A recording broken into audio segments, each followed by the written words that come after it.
Most objects from the ancient world are gone. Completely gone. Over 90% of organic artifacts from the Roman era have not survived past a few centuries. Wood rots. Leather decomposes. Plant fibers collapse under moisture, bacteria, and time. Archaeologists estimate that less than 1% of everyday organic materials from the 1st century still exist today. And yet, there is one object, made of brittle thorn branches, that is claimed to be almost 2,000 years old. The Crown of Thorns. According to Christian tradition, it was placed on the head of Jesus Christ during the crucifixion, not as a symbol of honor, but as mockery. Roman soldiers used it to ridicule the idea that this man was a king. It was never meant to be preserved. It was never meant to matter. It was supposed to be disposable, used once and forgotten. But it wasn't. Somehow, this object outlived the Roman Empire, which collapsed in the 5th century. It outlived medieval Europe, which lost entire libraries, cities, and dynasties to war and plague. It survived the Crusades, revolutions, theft, skepticism, and even a modern cathedral fire. That alone makes it statistically abnormal. So the question isn't just what the Crown of Thorns is. The real question, the one we ask here on History of Questions, is why it still exists at all. From a purely material perspective, it shouldn't. Roman execution tools were not preserved. Crosses were reused or burned. Nails were recycled.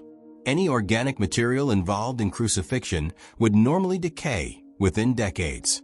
Even under ideal conditions, untreated plant fibers rarely survive longer than a few hundred years. Yet, by the early Middle Ages, written records already described the Crown of Thorns as a preserved relic. This is where the story stops being about biology and starts being about human behavior. Early Christianity placed enormous value on physical memory. In a world without photographs, without mass printing, and with widespread illiteracy, objects carried truth. Relics weren't collectibles, they were anchors. They made stories feel real.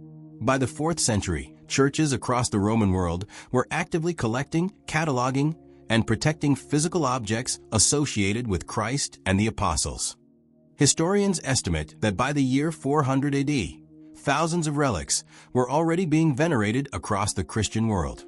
Some were authentic, many were not, but authenticity was often less important than belief. Relics conferred legitimacy. To own a relic was to imply divine approval. Emperors understood this. Kings understood this. And the Crown of Thorns was among the most powerful symbols imaginable. Suffering, kingship, sacrifice, and authority fused into one object. By the 13th century, the Byzantine Empire was in decline, and the crown changed hands again.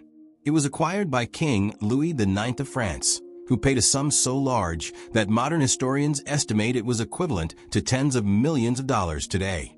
To put that in perspective, the crown cost more than the construction of many castles. Louis built an entire chapel, Sainte-Chapelle, just to house it. This wasn't preservation by accident. This was preservation by obsession. Over time, individual thorns were removed and distributed to churches across Europe. More than 70 churches today claim to possess a thorn from the original crown. What remained was the circlet itself, now mostly stripped to spikes, but still guarded intensely. Eventually, it was transferred to Notre Dame de Paris, where it remained for centuries. It was stored in sealed reliquaries. It was exposed to the air only on specific holy days. It was handled by gloved clergy. In modern terms, it was kept in a controlled microenvironment long before climate control was a thing.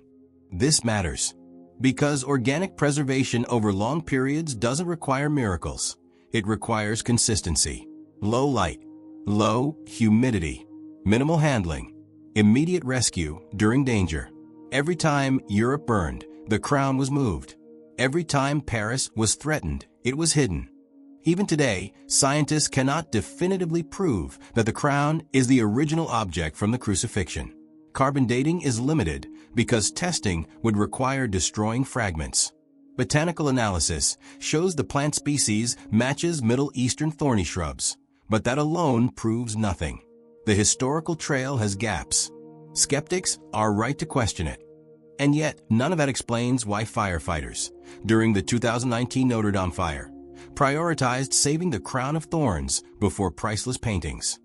Because the Crown of Thorns does not survive on proof. It survives on priority. Across 2,000 years, humans repeatedly decided that this object mattered more than money, more than politics, more than safety. Empires collapsed around it. Libraries burned. Entire cultures vanished. The crown was carried forward anyway. The Crown of Thorns still exists not because it is indestructible, but because belief made it untouchable.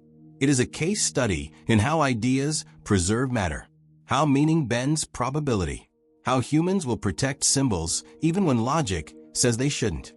If no one had believed in it, it would be dust. If no one had protected it, it would be gone. If no one had cared, history would be silent. The Crown of Thorns still exists because forgetting was never allowed.